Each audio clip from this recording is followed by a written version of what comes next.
Hello, everyone. This is OnVest Restart. Let me know if you can hear me. You should be able to hear me. I believe so. Yep, we're just chatting night. Hi, Ruby. How you doing? Hey. Hi.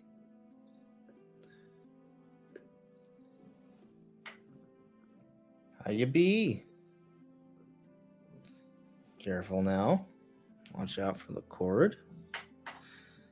Ruby's normally not interested in being at the start of the show, but here she is. There's Ruby. There we go. Yeah, this is where she wants to be right now. So this is just how it's gonna have to. This is how it's gonna have to be, my friends. I'm just gonna have to talk with Cat on me. Hey.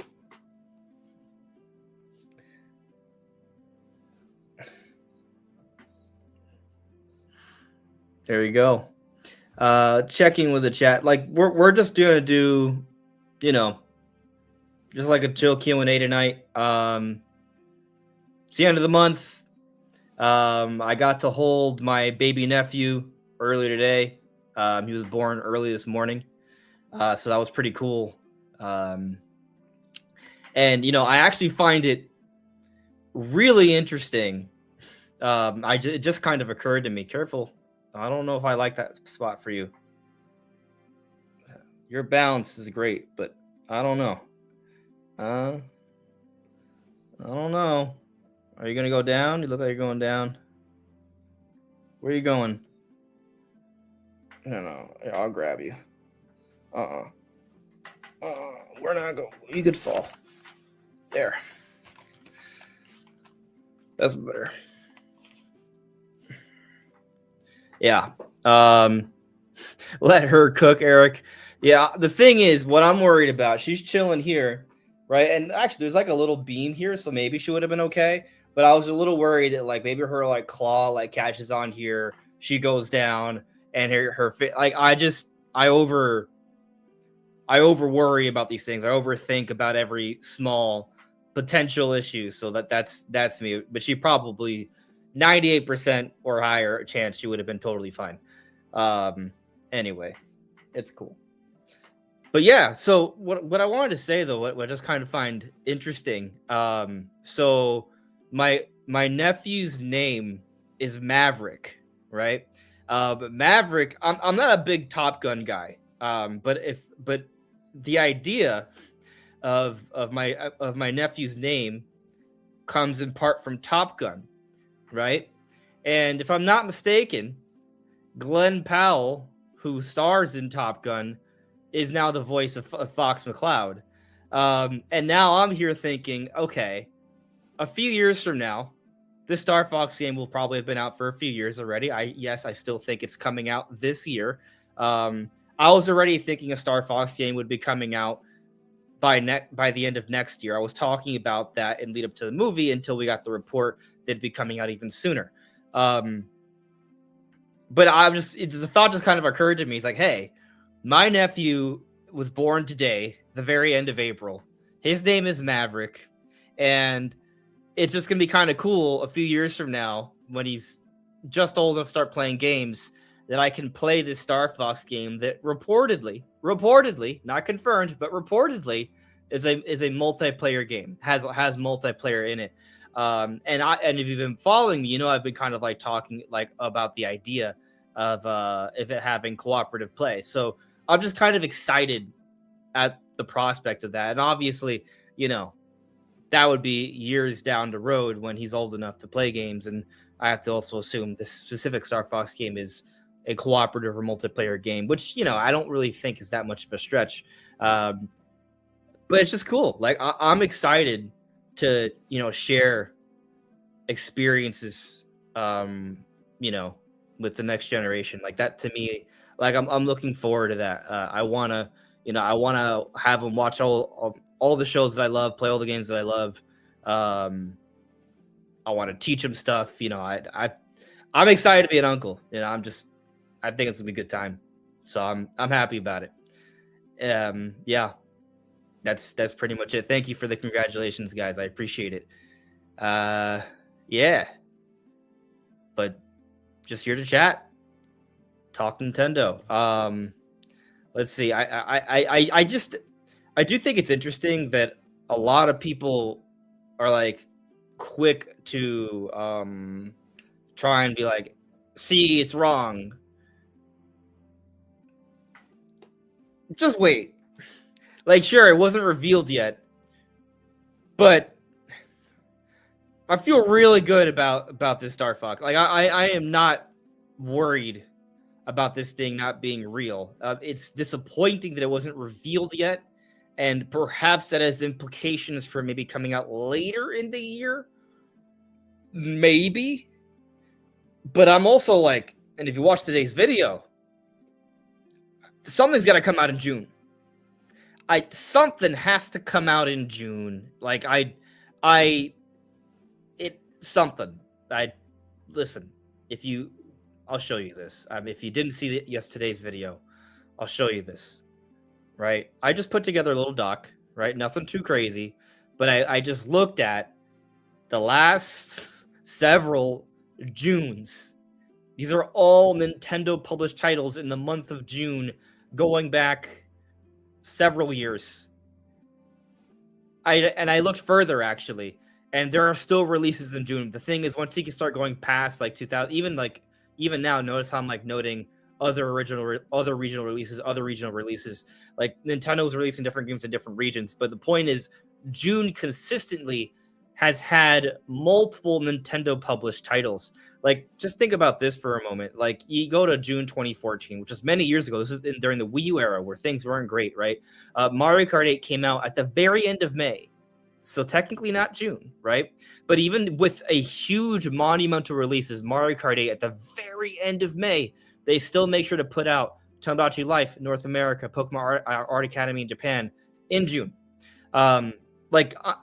Point is, June is such a consistent time. I mean, we go back to last year. June was huge. June was the launch of Mario Kart World and Nintendo Switch 2, and Welcome Tour, and Breath of the Wild, and Tears of the Kingdom Switch 2 editions. So, I just think, June has to be a month that has some Nintendo published goodness. There needs to be something. The history is consistent. It would be far stranger for there to not be something in June. And we have so much corroboration for this Star Fox report. Like, it's a lot. It always does this thing. I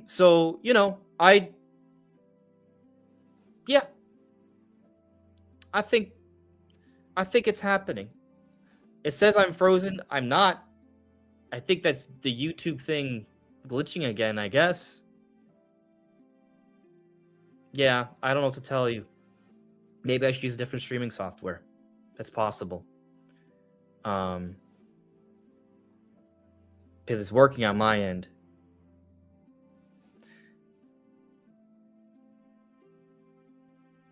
This happened last time too. Very strange. I don't know what to tell you, except that it's working on my end. I wonder. It's working now? Okay. I see here I have a super chat from Generic Crust 7367. Thank you for the super chat. Honestly, would it be that shocking if Nintendo announced a month before it comes out? That's a very Nintendo move. Well, how is it a very Nintendo move? I would ask you. Is it Nintendo because it's a very weird, random, unorthodox thing? Okay.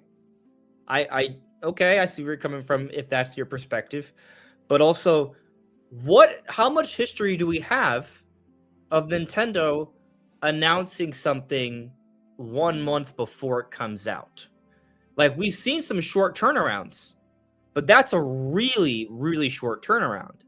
Now, on the flip side, we also have seen Nintendo do shadow drops, where they announce it, it's available the exact day. But to do an announcement and then it comes out a month later, that's I can't think of any short turnarounds to that extent. So one was MEO announced, because I know that had a very short turnaround. That one was that was one of the fastest turnarounds I can think Nintendo did. So Nintendo announced MEO the Smiling Man technically on July 18th, but I think it was teased before that. And it came out the end of August. So that was like a month and a half window. If Star Fox is coming out late June, I guess you could say it's maybe they tease it early May, you know, like, and so it's another 6 week window there. All right, maybe. Like I said, you look at the history, there's got to be something in June. And there's a lot of corroboration for this Star Fox story. It's not just Nate the Hate, who has not backed down from Star Fox happening. He has conceded that he perhaps should not have provided an April reveal window. He's apologized for that, actually. Let me see if I can pull that up for you. Oh, if I do, my camera might freeze again, apparently, which is weird. I don't think... I'm debating if I even should do that because of issues. Take my word for it. No, you know, I'm just going to share it because this is how it's supposed to work. And if it doesn't work, well, that's on the streaming app. But like, you look at, like, Nate's been responding to a lot of people today. Like, he's just been saying a lot of stuff. But let's see here. A lot of people coming at him like trying to defend himself. So like here, as said several days ago, I do not doubt the game's existence. Several outlets people have spoken the game beyond me as well. That's true. Timing for reveal is off the mark and wrong. That's a miss by me. So that's him owning up to being off about the reveal timing, but he's not backing down by the existence of the game.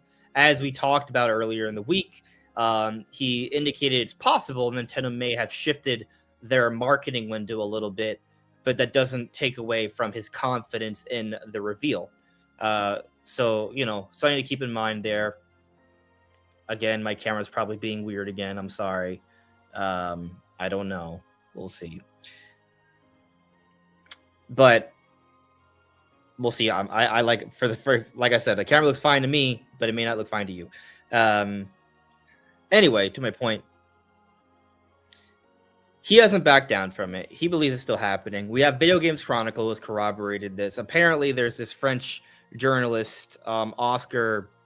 I forgot his name. But there's a French journalist, what we talked about earlier today, who has backed this. Necrofelipe from Universal Nintendo also backed this report and said he saw really strong, convincing evidence from someone who's absurdly reliable. Apparently, that's what he said on Twitter earlier. I know some of you don't want to trust Nash Weedle at all, but Nash Weedle has backed this as well.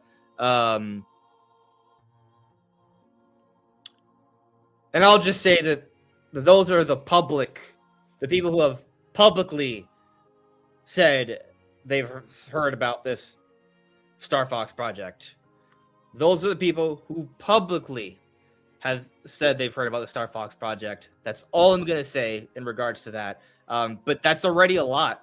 That's a lot of people saying they've heard something. You know, it'd be one thing if it was one person, but when it's several,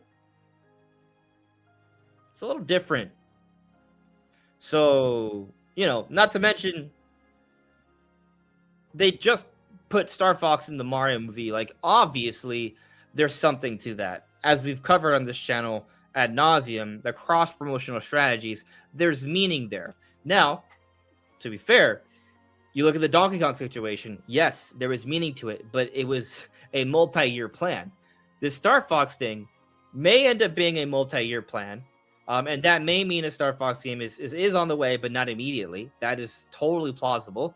It also could mean that there's a Star Fox game now, and there's another Star Fox game down the road, alongside a Star Fox movie as well, which I think is way more interesting and makes more sense, because it's not about having a one-off. It's about bringing the franchise back, giving it, oomph, giving it popularity, so they can go back to it. So it's just a strong series that Nintendo can rely upon. That's my thinking with Donkey Kong. As we've also talked about, I do not think that the team that made Donkey Kong Bonanza is a one-off. I don't think it's a one-off. I think, yes, there are pieces of the Mario Odyssey team that worked on Donkey Kong Bonanza, but if you think that Nintendo has not also been working on 3D Mario all this time, it's not confirmed yet, but I'm telling you, you're sorely mistaken. They have been working on 3D Mario. There's no way they've diverted so many resources away from 3D Mario. What makes more sense, think about this from a business perspective. We understand that development of games with the higher expectations, with the more powerful hardware, things are taking longer, things are getting more expensive, there's higher risk. And so things need to be done to adjust for that. How do you do that? Nintendo's talked about this in their investors meetings. They've talked about how they need to branch out a little bit more, expand their studios. They've talked about, they've been questioned about buying more studios, and that has been a factor, but they've also talked about expanding from within as well. And so we look at this Mario Odyssey, Donkey Kong Bonanza situation. What makes the most sense is that they built up that team. Members of that team became a new team to make Bonanza, and then they still also have a team making 3D Mario. And so what we could be looking at here is there will be another there will be another 3D Donkey Kong game. This is not it's not a thing that happens every 2 decades. And there's still going to be 3D Mario. And so you have this multi-pronged approach. We go back to the Zelda thing. I've been making a lot of comparisons. I brought it up many times. If this Ocarina of Time remake thing is real, and we've heard it's a collaborative effort between internal and external Nintendo, do you think this is going to be a one-off if it does well? I don't think so. You look at what Square Enix has done with the Final Fantasy remakes, or what Capcom has done with the Resident Evil remakes. They still have the new mainline stuff, but they also have the remake series. And so Nintendo could have Grezzo, which we have this whole 2D codename rumor thing, right? So supposedly there's a 2D Zelda on the way. Grezzo could be working on that, not on the Ocarina of Time remake. So you have a 2D, you have the 2D Zelda developer, right? You have still the main Zelda team that makes open air Zelda, but then you also have this new team that, obviously there's probably oversight. They're not oversight. They are overseeing, right? That there's going to be people, a core Nintendo, core Zelda team, Monolith Soft will be involved. We have the interviews from Monolith Soft's own website, how the Zelda team wants the Monolith Soft to take on a larger and larger role. That is Nintendo expanding from within. But if they're also bringing some outside talent, and they establish a collective group that can make remakes for Zelda, then you have a third pillar for Zelda development. You have a third pillar for Zelda development, right? You have a team that makes 3D Donkey Kong. You still have a team that makes 3D Mario. Now all of a sudden, there's other game series that can come up with more consistency, and those long development cycles for 3D Mario and 3D Zelda. Well, we have things to kind of mitigate that a little bit, right?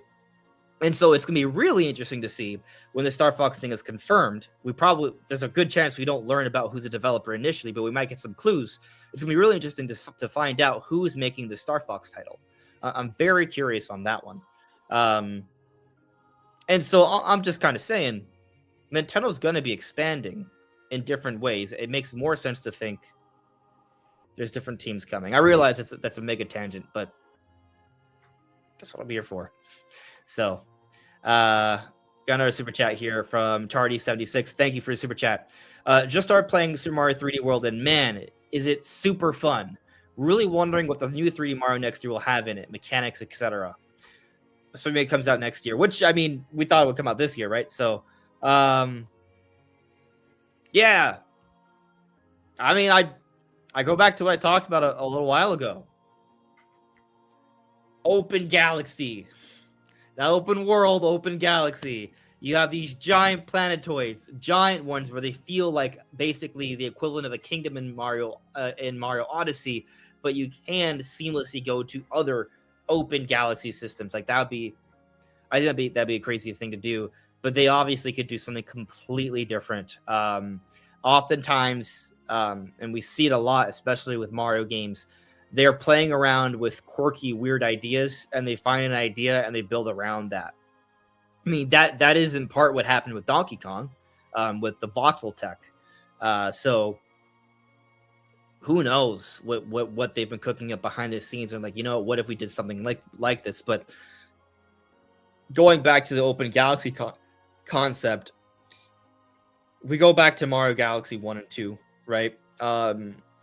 There was talk about how like you could essentially make a giant world by just scaling up a round object. But there were hardware limitations back on the Wii. If you make something like that for the Switch 2, you can really expand upon that concept. Hence my thinking of the open galaxy sort of idea. Again, just an idea. Yeah, but Mario 3D World, I really enjoy it. I don't like playing it multiplayer personally, but just playing it pure single player, it's fun, pure platforming fun. Double fun, triple fun, all the fun. It's a great time. Great time. All right, let's check in with the live chat here. Michael, I love My Planetoid. There you go. Joseph Rosner. What if there's no 3D Mario for Switch 2 coming? Okay. First of all, there is a 3D Mario for Switch 2 coming. I have zero concerns about this. I could be wrong, I suppose, but in the history of Nintendo, there has never not been a new mainline Mario early on. It coming out in 2027 is already kind of like, going against typical history. So we'll see. But while I remain extremely confident that it is happening, under this, let's play with this hypothetical for a second. What if there's no 3D Mario for Switch 2? Well, Nintendo's gonna have something. I mean, I just don't see it. I just don't see how Nintendo doesn't have a new 3D Mario. That's not the Nintendo thing to do. They've certainly been working on Mario all this time, all these years. It wouldn't really make sense. The suggestion would be that the Mario Odyssey team had took a multi-year break during the Switch 1 era. Donkey Kong Bonanza alone did not take 8 years or 9 years. Like, no. There is a new Mario in the works, and it is coming. I am not worried about that at all. I guess if there is no 3D Mario, it'd be a suggestion that like the people at Nintendo have gone bonkers. It just doesn't make sense. So I'm not worried about it.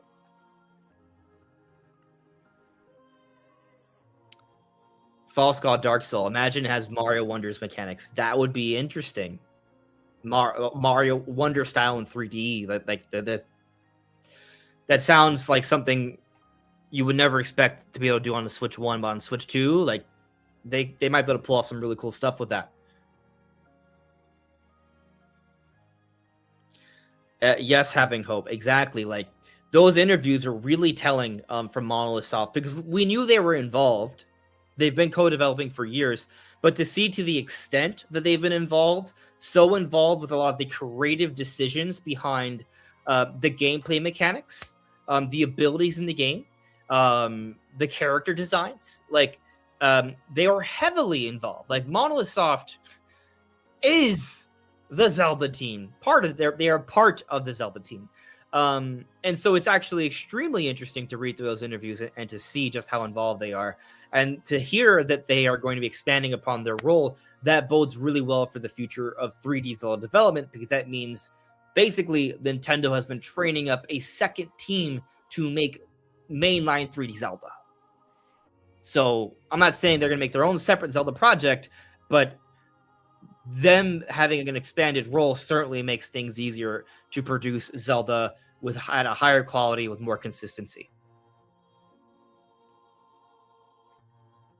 Shout outs to my friend NT Prime. How you doing, buddy?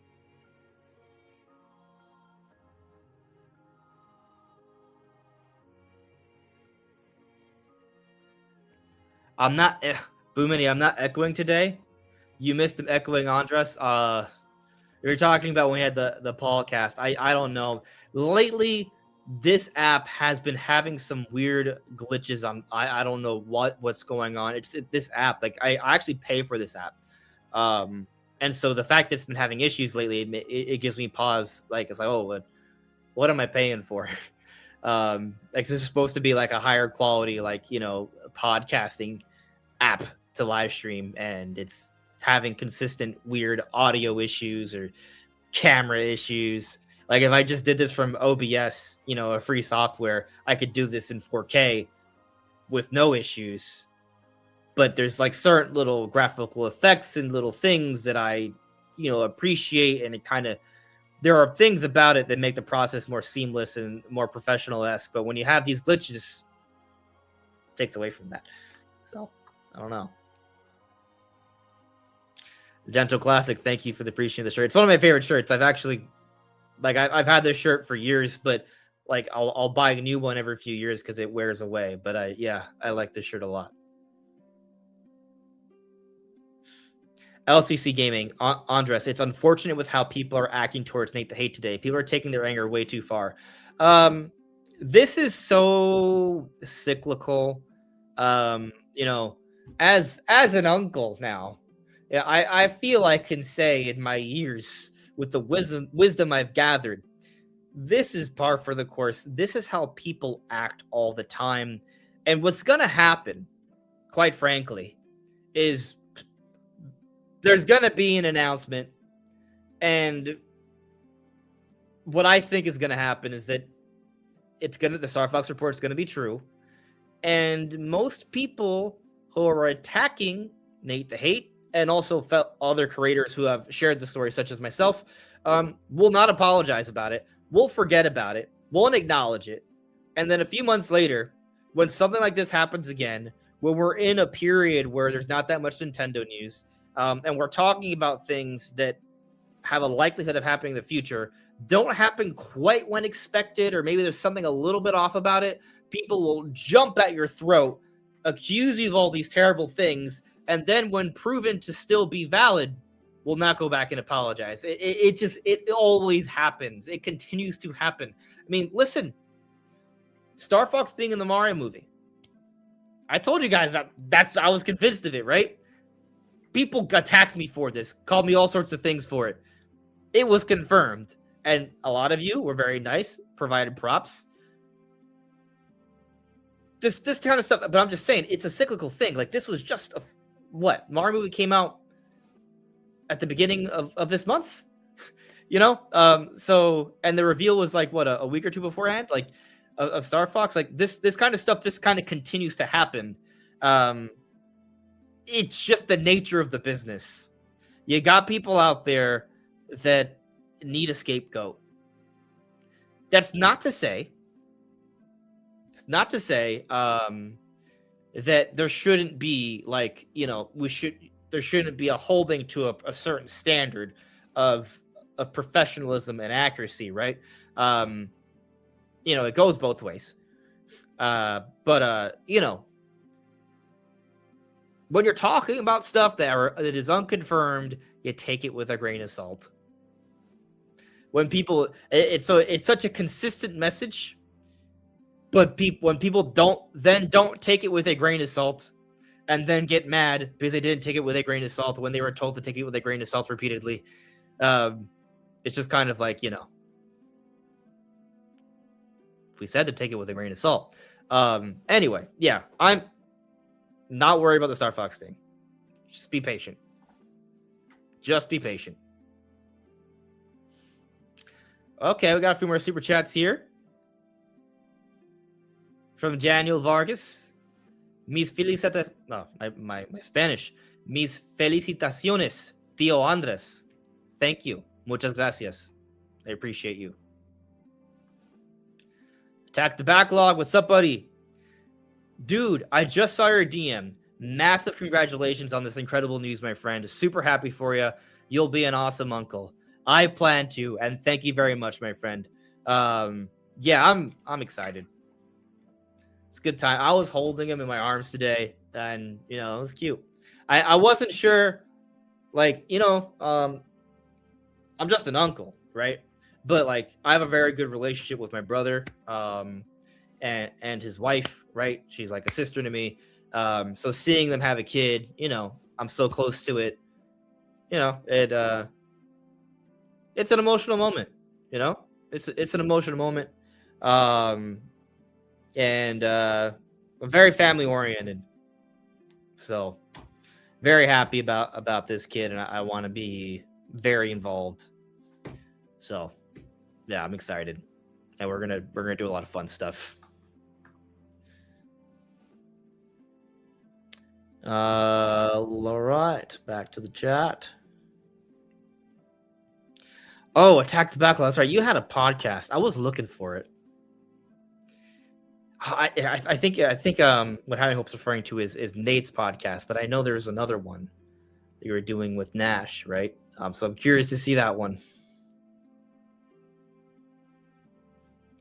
This is interesting, Elias. From what I see, there is not going to be a full direct at least till Q4. Nintendo have almost the rest of this year's set of releases. So what required full direct? Maybe a dedicated one in the app. I don't agree at all. When you say Q4, do you mean like October through December? I guess maybe what you're saying is it doesn't seem like they really need to make announcements until Q4. But I don't agree. So Splatoon Raiders and Rhythm of Heaven are coming out July. We still don't have the June game. Of course, I mean, if you're operating on the assumption that the Star Fox report is true and will be announced via Nintendo Today or Twitter or both beforehand, we have the June game, if that's the only thing, which I also don't think is a given. There have been multiple releases per month. So I would say if maybe it could be like a random Switch 2 edition, for example, that's just shadow dropped or something like that. There still could be something else. But then after that, after July, what do you got? You still have August and September. And then after that is that last 3 months of the year. All we know about after Splatoon Raiders and Rhythm Heaven is Fire Emblem Fortune's Weave. And as I said earlier, while I think Fire Emblem Fortune's Weave might be the August game, maybe it slips to September, fine. There still should be like one game in that 2 month span. I don't think that's going to cut it. No, there's going to be more. I mean, per what we've heard from Nate the Hate, and some of his information has been proven correct with Splatoon Raiders, there's gonna be more, like the Switch Sports thing, a few different Switch 2 editions. So there's some other things to fill up the summer months, and then I also imagine, I mean, the final quarter, the holidays, is also the most important part to the year from a release perspective. These are gonna be some big announcements. You don't wait. You're not going to... They would probably announce these in June. I don't think we're waiting beyond June, especially since we haven't gone a big direct since September. Of course, I think most people have been under a similar opinion that we thought we would have gone a major direct already. So, this is another cyclical thing, by the way. Whenever we do go through like a major Nintendo Direct drought, people then start to make the argument that the Nintendo Direct is dead. This has happened multiple times. This is not the first time or even the second time that this has happened, where people start to theorize and believe that the Direct has changed and it's no more. There are periods where, things are a little weird or wonky, like the pandemic year, for example. It does not mean the Nintendo Direct is dead. It does not mean Nintendo's going away from them. They've had so much success with them. I do not think that's going away. We've actually seen more Directs in recent history than ever.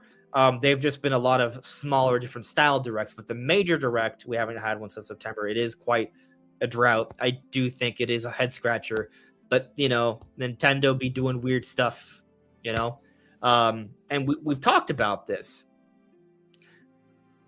Some of it may have to do with the kind of content they have lined up, how things are falling together, and this unique plan they may have for Star Fox. Now, I understand the Star Fox thing's not confirmed, so it makes it kind of harder to believe. But if the Star Fox thing happens relatively soon, in the next couple of weeks, right, then it helps us to better understand this idea. Nintendo has this unique strategy here to start where Star Fox marketing for the game follows up immediately after the movie, where there was this big Star Fox push. And then we're in June, where Nintendo historically pushes Zelda's anniversary.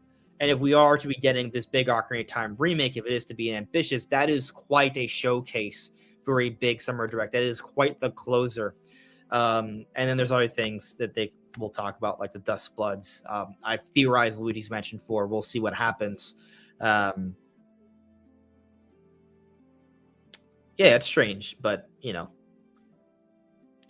just cyclical stuff, cyclical arguments that happen depending on the news cycle. They will come back. The news will come. People will forget or change their mind, and then a few months will pass. There'll be another news drought, and then the same. It keeps happening. It's a cycle. The cycle always continues.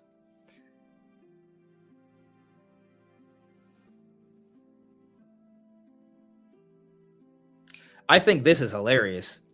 So, Jack Coney, you're entitled to your opinion, but of course you would complain because you are reliant on Nintendo News Directs and also leaks and rumors to ensure YouTube content and also revenue. Does it sound like I'm complaining?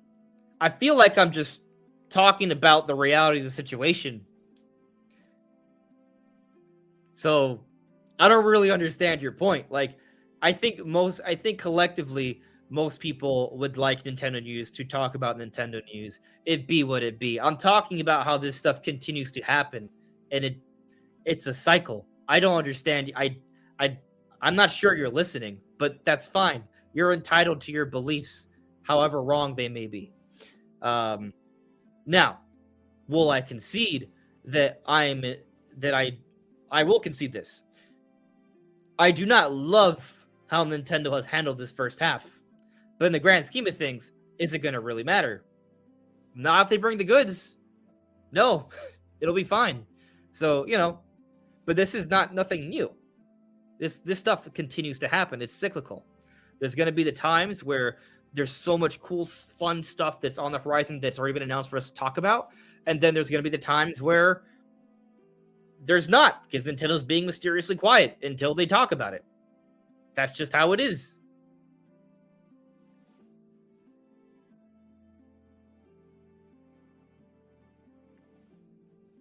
Hello there, Jacob. Good to see you as well. Thank you for stopping by.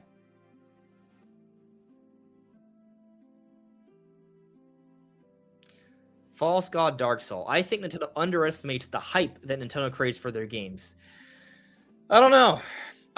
See, the other thing that I thought about, and as kind of like, how frustrating it may be for some people, this continued silence, right? I also think, like, Nintendo sometimes, and I don't know, I can't confirm this, and no one's ever told me one way or the other, but sometimes I wonder if Nintendo intentionally does things to stir the pot. Like, Nintendo's brand power right now is so strong that they can get away with doing things that other companies would never do. And it's almost sometimes like when they do something that you might think is stupid, still works in their favor. Because, what happens when they don't talk about stuff? They wait longer, and we're like, what's going on? Well, we're still talking about it. We're talking about how, like, it doesn't make any sense. but that is word of mouth. That is continuing the conversation about Nintendo, right? Like Nintendo's brand power now is just so strong that it's kind of like no matter what they do, people are going to talk about it. Even when like, I mean, it is really interesting. Like you think about how things are now in comparison to the Wii U era. Things are way, way better than the Wii U era, right? But the level of negativity you see online, you would be left to think that, you know, things suck now, but it's quite the contrary. Things are so much better now than they were during the Wii U era. It's not even close.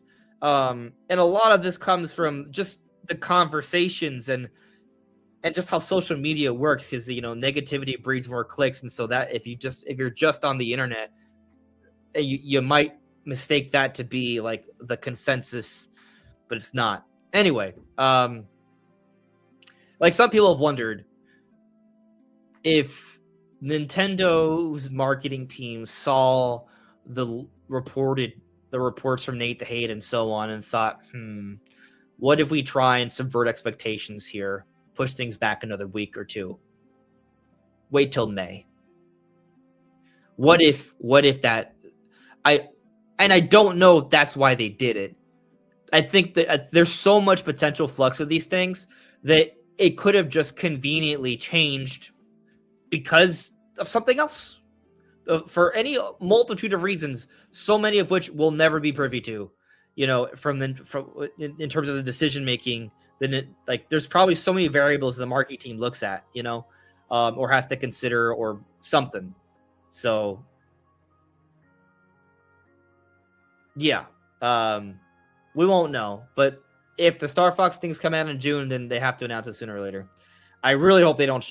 I'll say this: I don't like the shadow drop for major titles. I like when they did it for Metroid Prime Remastered. Maybe it could have been handled a little bit differently. Maybe there was, maybe a shadow drop could be handled differently. It could be great, but I don't think the shadow drop benefited Metroid Prime Remastered. It really felt like the way it was presented in the direct. They didn't make it seem like a big moment. Like it was almost taken back. It's like, oh, they're talking about Metroid Prime Remastered. Like there was like a moment where I was like not even sure what was going on. You know, like they didn't make it feel too special. Now they did do the physical release a few weeks afterwards. So they try and push that like that double dip. I guess it was an experiment. But if you guys remember, Jeff Grubb had reported that this would be the Metroid Prime Remastered was going to be used as a holiday title beforehand. So this would have been a holiday. The report from Jeff Grubb was that Prime Remastered was going to be one of the holiday releases for 2022. Never was announced. Nintendo waited. Like Jeff Grubb was so confident. Remember, if you guys were paying attention, Jeff Grubb was so confident in this report he had that it was happening, that he said he would shave his head if it did not happen. And Jeff Grubb shaved his head. And shortly after he shaved his head, Nintendo had a February Direct and a shadow drop Metroid Prime Remastered. And so, just thinking about that instance, this Star Fox situation may end up being very similar, where it's still coming, it's not that far off, maybe it's not the June game, I really do hope it is, but it's still on the horizon. It's on the docket. It's ready. It's ready to launch. But they just play around with a few certain things over a small monthly period, you know, a small seasonal period. And, you know, people freak out during this period of time or believe it's fake or whatever, and then it's actually real. This has happened before. So, you know, sign of food for thought. Yeah.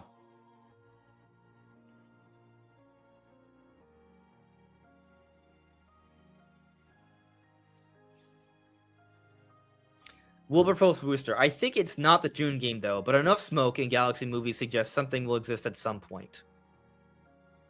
Yes, something will exist at some point. We'll see. For sure. We shall see. Let's see here. Eric with a super chat from earlier. Thank you for the super chat. Is this a good strategy though?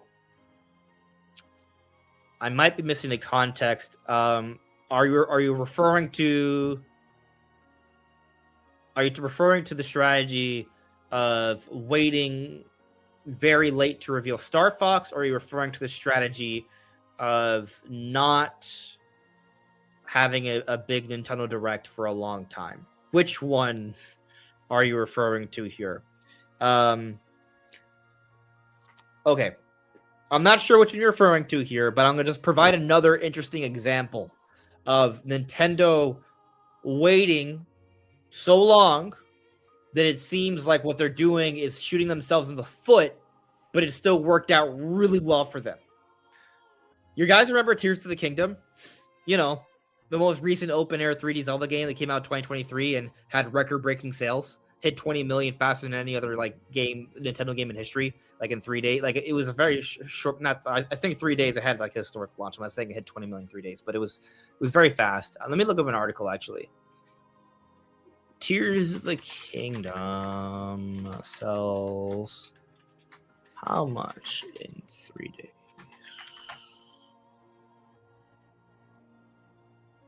So Tears of the Kingdom had sold over 10 million copies worldwide in its first 3 days. For a little while, it was the fastest selling game. I mean, it was the fastest selling game in the history of Zelda, and it was the fastest selling Nintendo game in the Americas. Like, it was pretty crazy. It's like Tears of the Kingdom performed extraordinarily well in a short frame of time. But before Nintendo started marketing Tears of the Kingdom, I think there was an Anuma Presents. Anuma Presents Tears of the Kingdom. It was a gameplay demonstration, which, if you remember, we had reported that it was happening, and people were like, "Oh, you're lying," and then it happened, and then people were like, "Oh, you aren't lying." Yeah, it's cyclical. It happens all the time. So the demonstration happened on March 28th, 2023. The game came out. I know it came out in May 3rd. I don't remember. It was May, maybe it was later May. Tears of the Kingdom release date. I don't remember when in May came out. May 12th. Okay, so May 12th. So March 28th to May 12th, like Nintendo was very like there was a February Direct where there was a trailer. So there was that trailer, but that was like a short 2-minute trailer or something, and that was it for this Megaton game we'd went and got so much time for. Like, we barely knew anything. Nintendo didn't really kick into the marketing until they had that Mr. Anuma demonstration. By the way, I Googled it, and the second that it came up after Nintendo of America's thing was my reaction to the demonstration, which is cool. But, man. Anyway, like, yeah, super short turnaround there to when the marketing like really kicked up, and people were talking about. I remember having arguments with people saying, "Oh, like I'm a business major. This is Nintendo's ruining the potential success for Tears of the Kingdom." Like they were speaking very matter of factly, as that they knew for a fact that this was a terrible decision, and that all the people involved with the marketing and planning for Tears of the Kingdom had no idea what they were doing, and yet Tears of the Kingdom launched to historically great record-breaking numbers. So, was Nintendo wrong for waiting so long to start marketing the game? I mean, do you want to argue that maybe they could have had even greater record-breaking numbers if they had been marketing it for longer? You could argue that, I guess. But, I mean, when you have record-breaking numbers, it's hard to say it was a bad thing. It was a good thing. They did well. So, you know, I think sometimes the quiet contributes. Yeah, I think my camera just takes a while to come back after I share something. I don't know. Maybe my camera's back now. Not sure. But anyway, Eric, yeah, it fixed itself. It just takes, I don't know why it does that, unfortunately. But yeah, I just think we've seen time and time again that Nintendo does things in a way where we're like, what in the world are you doing, Nintendo? This, like, yeah, I don't like it when they're quiet for a very long time. As a content creator, it certainly creates challenges, for sure. But in terms of like Nintendo's success, we've now seen it repeatedly where the silence almost helps to kind of feel things sometimes. Now, I do think there's a limit, but in the grand scheme of things, I don't think they're going way too far. Like, it's not like people aren't thinking of Nintendo, right? Like, if you're talking about the grand scheme of things, like the Mario Galaxy movie was a big deal. Is it a big deal for like the core audience in terms of like thinking about the games? No, but for the casual, expanded audience, like it's reminding people of Nintendo, yeah. It's just Nintendo do things, man, and they always win.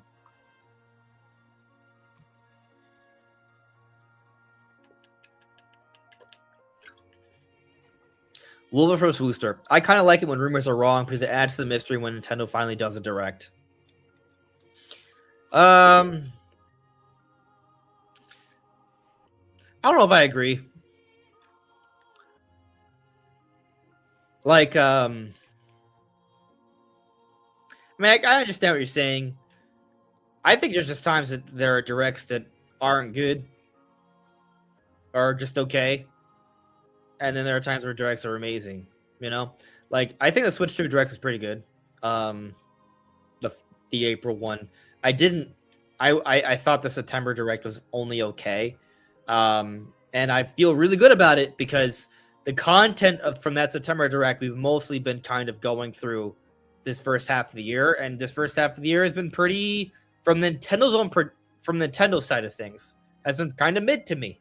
There have been other games like I enjoyed Requiem. I'm actually enjoying Champions quite a bit. So there's that, but I'm anticipating the second half.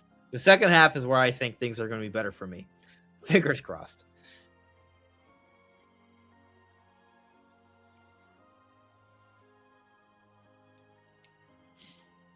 Antimatter Supernova. Andres, check out the chat. Cody Rhodes posted Star Fox breadcrumbs on April 2nd. He's got to be the new wolf opposite Glenn Powell. Total master plan. Cody Rhodes. I'm checking the chat. Where is this? What's going on? So I'm just trying to understand. Cody Rhodes. So if I look up Cody Rhodes.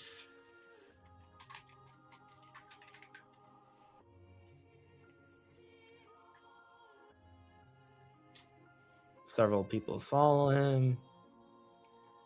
If I go to April 2nd, I'm scrolling through his Twitter. Okay. I'm not really into wrestling stuff, but I'm looking. He's saying he might be involved here. I'm scrolling through. All right. Oh, I skipped April 2nd. I don't see anything on April 2nd. I see April 1st and April 3rd. Was it like a reply to somebody, maybe? Not a post? Is that possible? Did he reply to someone in relation to Star Fox on April 2nd? Maybe. I'm looking. Trying to find it. I'm getting close to early April. April 12th. April 11th. April 8th. April 5th. April 3rd. April 2nd.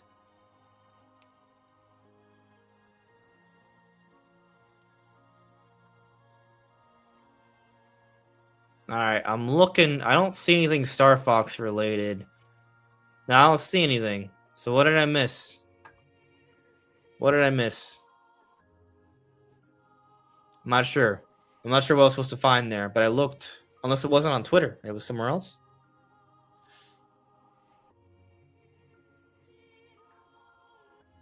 Attack the Backlog here says, Wilberforce, I was hearing about some kind of presentation, but my contact repeatedly told me they couldn't verify or confirm it, so sadly there was no presentation.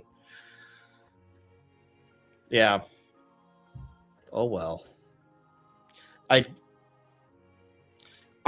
So I'll say this.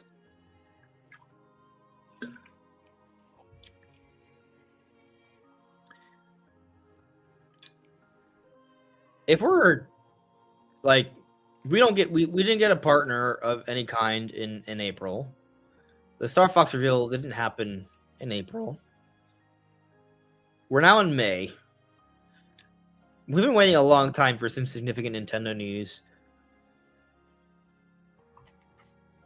What if they just have a Nintendo Direct in May? What if they just give us... What if we don't have to wait till June? What if we just get the giant Direct in May? Star Fox is in the giant Direct, right?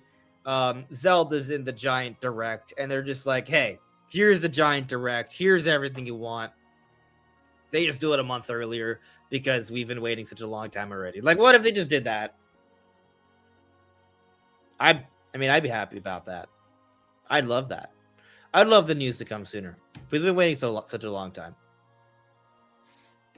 I mean, the other thing is that like this, there are third-party games that, you know, maybe we should learn more about, or we at least to get we need a release date for Elden Ring, you know. That makes sense. I think we can wait till June to get information on the Dustbloods. That's fine. But Elden Ring, I think we should get news on really soon.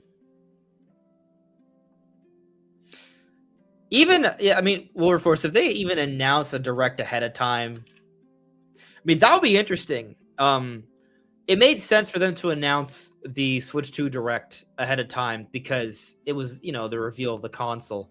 But if they announce a Direct ahead of time, like more than a day in advance, when it's not that, that would be really interesting. Because that would be unlike Nintendo, but it would be setting up expectations. Anyway, I'm not predicting that we're getting a Direct in May, to be clear. As Having Hope says, I think we might have to wait until June. Yeah. I'm fine with that. I just want that Star Fox reveal. It'll be an interesting month. You know, May will every month is interesting. To be quite honest with you, there's, you know, there'll be days where I'm like, huh, what's going on? And then a few days later, things get interesting. So that's the news cycle for you. I'm sure something weird will happen. And, you know, Golden Week, I guess Nintendo's not announcing anything because it's Golden Week. This doesn't last long. Golden Week, I mean, you know, they could do something late next week is what I'm saying. It ends May 6th, so that would be Wednesday, you know? So they got potentially Wednesday, Thursday, Friday to do some interesting announcements if they want to do that, if they are not going to say anything during specifically Golden Week.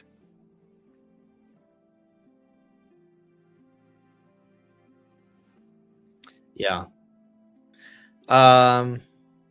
Connor asks, has there been a Nintendo Direct in May? Good question. Probably. I don't know when, but we can look. So I'm scrolling through. Let's see. I'm looking to see if we have ever had a Nintendo Direct in May of any kind. Typically, the big generals do not happen in May. No. But there's been any kind of Direct in May. We had a Pokemon Direct on June 5th, which isn't May, but it's early June. We've had, you know, E3 presentations and stuff like that early June. We've had Directs in November. Nintendo used to do that. Like, there was a Xenoblade Chronicles Direct, November 7th, 2017. Oh, here's one. On May 17th, there was an ARMS Direct ARMS came out in June. How cool would it be, actually? What if in May, early May, so maybe next week, they do the initial trailer for Star Fox, and they're like, hey, tune in for a Star Fox Direct a couple weeks later. So late May, there is a Star Fox Direct, and then it comes out in June, late June, similar to ARMS, actually. And, there'll probably be a general in June, and Star Fox will probably mentioned again there. And so you kind of have like these three big moments for Star Fox. Initial reveal, early May. A few weeks later, Star Fox Direct.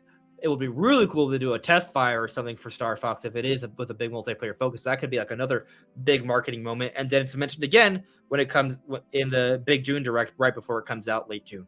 Like, that would be interesting. So we've had an ARMS Direct, but, scrolling through here, is there anything else in Direct Archive in May? I mean, I'm already in the 2014s already. So that ARMS Direct was the May is the last time we had a May Direct on the Direct Archive. Nintendo doesn't archive every Direct, like the Mario Galaxy movie Directs aren't all archived here. There was actually a Nintendo Direct on May 17th, 2013.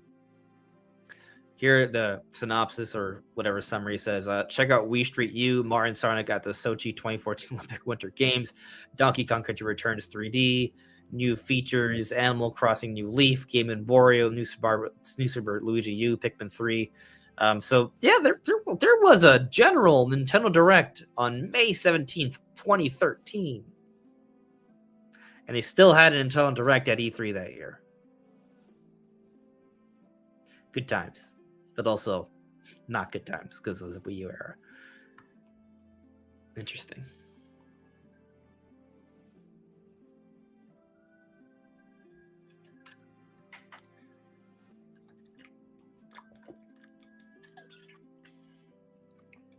This is a funny pattern, but maybe there's something to it.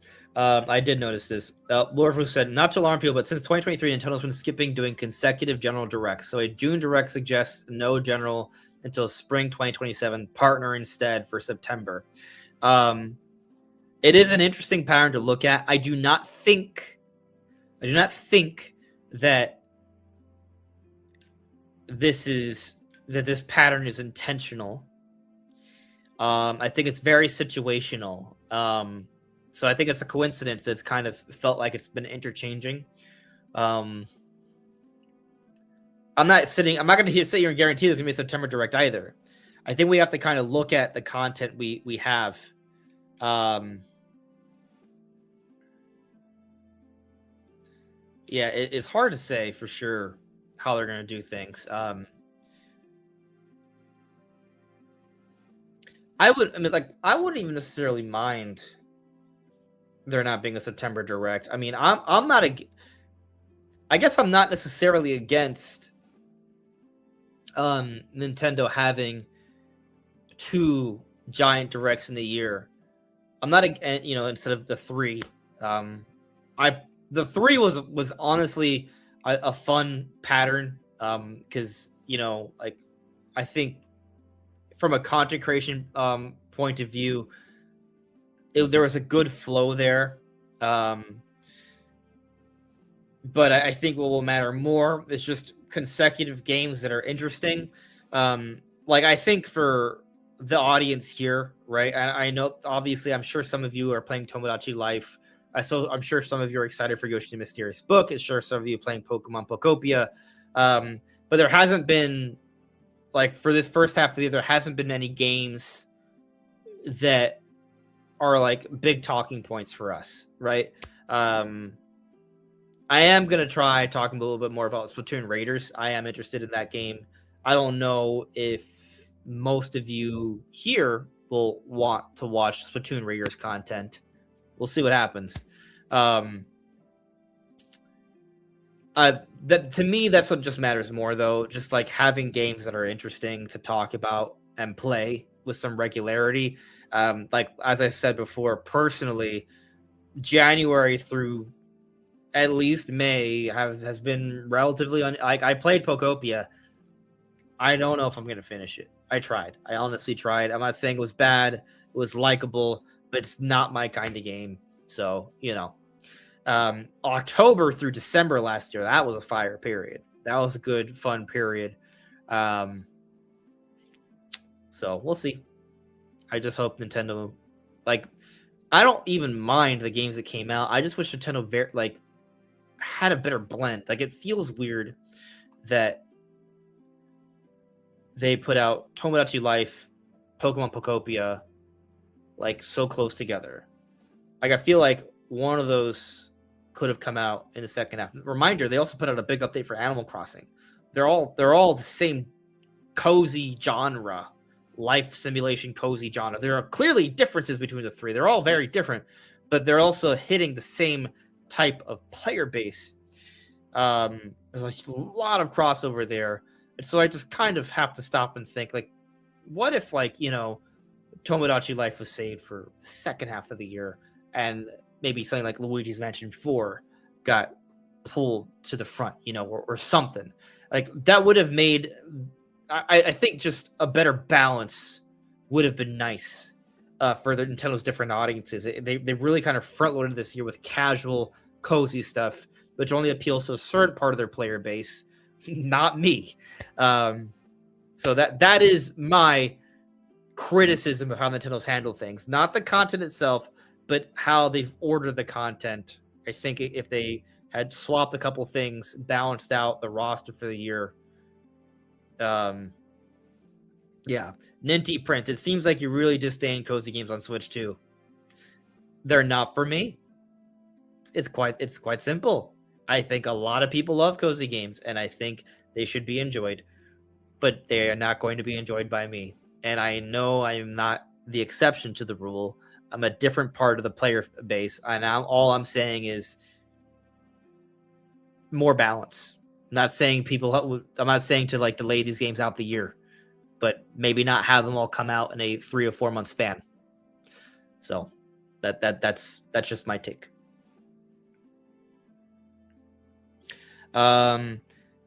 G Games Shark.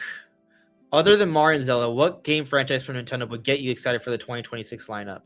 I mean, the things we've been talking about. Star Fox. That would get me excited. I am going to play Splatoon Raiders. I am excited for that. I am excited for Fire Emblem Fortune's Weave. I want more information on Fire Emblem. Something from Monolith Soft would get me very excited.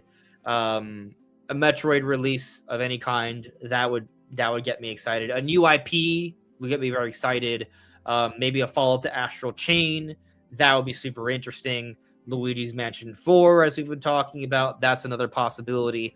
A Switch 2 edition of Smash Brothers, that would be very cool. If we've heard about the Pikmin 4 Switch 2 edition, if that's going to have new content, what that content is would be very interesting to me. If they're ready to announce the next 3D Kirby game, a Forgotten Land sequel, that would have me very hyped. I don't think we're that close to the next Forgotten Land sequel yet. I think we have to wait a little bit longer. But that would definitely get me super excited. If we finally get that long-rumored remaster for Kid Icarus Uprising or a new one, something from the Earthbound series would have me over the moon, hyped and excited. If Nintendo decided to bring back Ice Climbers in a new way, I'd be over the moon. A new Wave Race, I'd be hyped. I'd be screaming. We got a new F-Zero, I'd be overhyped, over screaming at thousands of kilometers per hour. So yeah, there's tons of stuff. There's more. I would have been excited for Pokemon Winds and Waves to come out this year, but Nintendo and Pokemon Company were like I said 2027, which I'm fine with, but it's not coming out this year. So they're giving it more time, which I think bodes well for the game being really good when it comes out next year. And rumors are suggesting it's coming out later next year, not early next year. So that also bodes even further well for its level of polish. So that's exciting, but not for now, right? It's a 2027 thing. So those are a variety of things that would get me excited beyond Mario and Zelda. I'm excited for the Dust Bloods. That's being published by Nintendo. That's going to be a big deal. Very excited for that. I'm sure I could think of more off the top of my head. Whenever there is a new 2D Donkey Kong game, that would get me over the moon. There's just so much. There's a lot Nintendo is sitting on that when they get to is going to be very exciting. So I'm waiting for stuff like that. At _like chomp 6382. Do you think Project Legacy or a brand new IP? Do you think Project Legacy is Ocarina of Time or a brand new IP? I really hope it's a new IP. I'm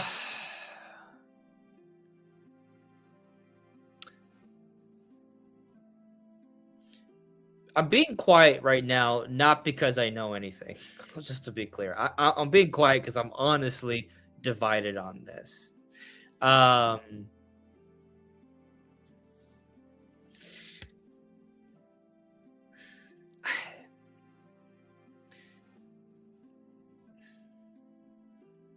We've seen evidence that the Zelda team wants the Monosoft to be more involved, but that could just be the Zelda support team, not necessarily other parts of Monosoft that will be working on this Project Legacy. But there could be crossover potentially. The job hirings for that we saw on Monosoft's website for years mention an action game, potentially some online elements, medieval fantasy, which is in line with Zelda, and action elements Zelda does have. It's an action adventure, so potentially online elements. That's probably not. But if they are rethinking Ocarina of Time, do they want to kind of like do a little bit like the Tingle Bottle thing or like a Dark Souls kind of like thing? Those are possibilities.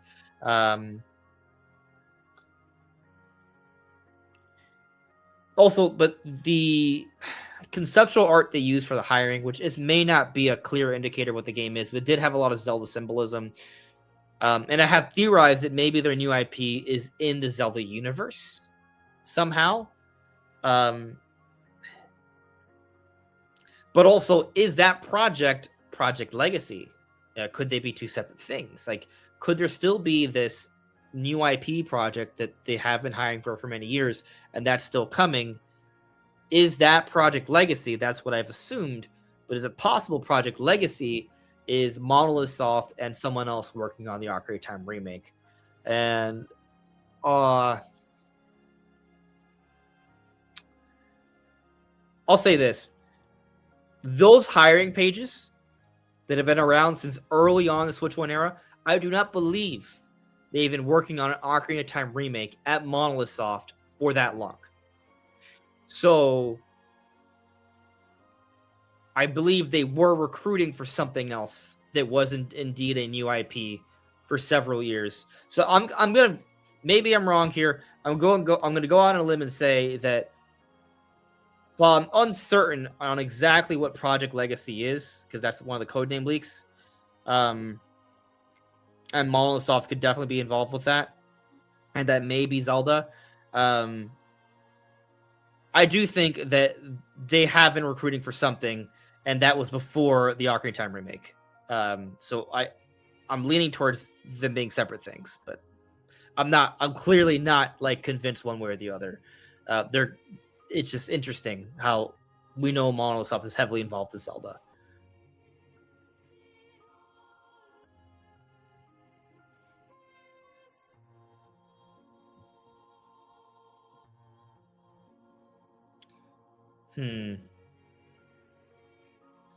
I'm just looking at the chat here. So LCC Gaming had said, ATB, regarding your speculation of a direct for next month, I definitely agree. If not, I still think Star Fox will be revealed soon, possibly next week before the investors meeting. Interesting point. The investors meeting is coming up, right?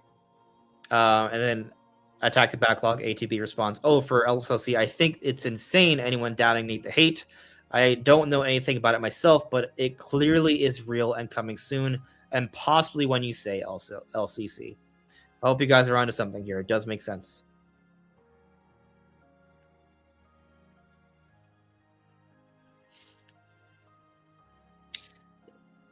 Yeah. Well, I don't know if I would jump to the conclusion that next week is literally the last chance Hakudan 2, but I mean, the longer we wait, I think it's reasonable to lower your expectations or lower your confidence in Star Fox coming out in June. I agree with that. I would not say it rules it out entirely, because a shadow drop is always on the table, and until we learn about what the June game is, because as I brought up earlier, there's years upon years of consistent June releases. I still think there's room to hold out hope, but I do agree that as more time passes, our confidence should diminish in the belief in the Star Fox project if we are waiting past the investors meeting. I would say that's a reasonable take.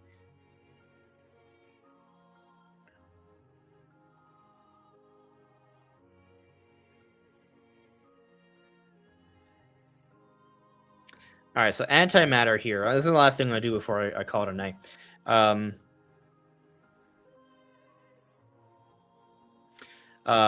Here says, look up comic book guy. His post is wrestling champion Cody Rhodes hints potential voice cast in a Star Fox animated film. All right, so now that you're providing more context there, I'm already a little dubious, but I'll explain why. But I mean, I'm not saying it's not real. Just to be clear. But let me look. Let me actually look up the post first. All right, so comic book.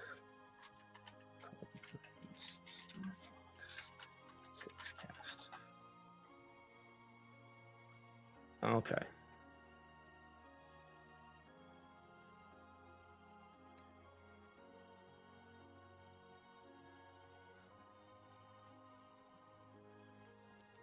So I'm seeing that comic book guy is saying that Cody Rhodes is rumored that Cody Rhodes will voice Falco in the Star Fox film.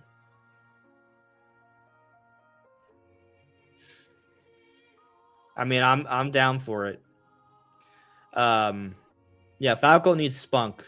He needs definitely a fun person. I mean, they all need a fun personality in a different way. Anyway, yeah, I don't know why the freezing happens, guys. I don't know. Maybe it's when I leave the tab. Could that be it? If I separate the tab,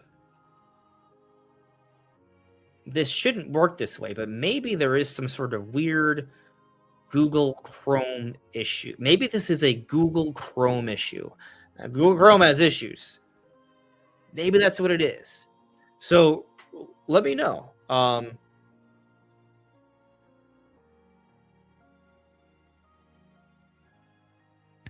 Like right now, I'm assuming the camera's working, right? But I think whenever I leave, to check another tab is when the camera starts flipping out. I feel like that's what's been happening. So I just separated the tabs. I just took this, that separate thing. So everything's working now. What happens if I now go back to Google, start searching stuff?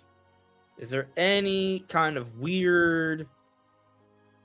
Is the camera freezing right now? So right now, as I'm talking with my face looking at my other monitor here to the left of me, I know that the camera, it might be flipped, so it might be right for you. I don't know. But I'm looking to the side, and right now there's no camera freezing glitch, right? Okay. Interesting. Let's do one more test here. One more test, and let's see if this all sucks. So I'm now going to do a screen share of the direct archive page, right? Just to test to see if things work. Let me know if my camera freezes, right? On mine, I see my camera still working, right? I'm screen sharing now. Let me know if my camera's still working while I'm screen sharing. Any issues? I know there's a delay between when I talk and when you guys see things. So everything's working right now. And the only thing I did was take my streaming app tab outside of the window to a separate window, and now things seem to be working. One last check, because I've noticed it might happen when I end the screen share. So I'm gonna stop sharing. Now, is it being my camera may have like zoomed in, but is it being weird or not? Like, or is my camera still working? Still no issues with the camera. Okay, so the issue probably is Google Chrome being garbage. That's probably what it is. Okay, so while I can't say that I fixed the issue, I've at least found a workaround for the issue. Just have them as separate windows, and that way things are okay. Okay, well, at least we fixed that. We found a workaround. There we go. Good, we figured it out. Thank you guys for helping out. Yes, Attack the Backlog. It is StreamYard I am using. So the last couple streams, there's been this weird camera freezing issue, and I just realized during this live stream that it seems to happen whenever I leave this window, this tab to another tab. But I just figured out, I realized the connection just a few minutes ago, so I just separated them, and we just went through the different things that I tend to do, and everyone said that the camera's still working while I'm doing all these different things. So seems to be the case that it's a weird Google Chrome lag camera bandwidth, I don't know what issue. So I don't even have that many tabs open. I have 7. It wasn't 7 when we started. It was like 2, but even 7's not a lot. Hakudan, this shirt you can just buy on Amazon for like $20, I think.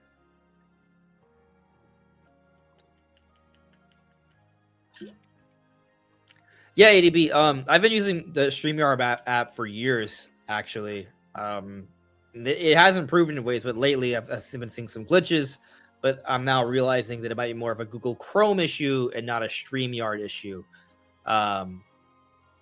So, keep that in mind. It doesn't work well with every browser also. Like, maybe I could try a couple other browsers where it might work better. That's another idea. And maybe I should just get used to using another browser. But, I mean, I just use Google Chrome all the time. So...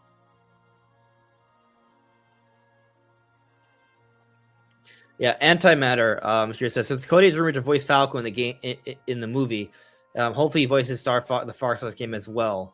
Yeah, I mean that would be cool. But I'm also not. I don't think you should expect that.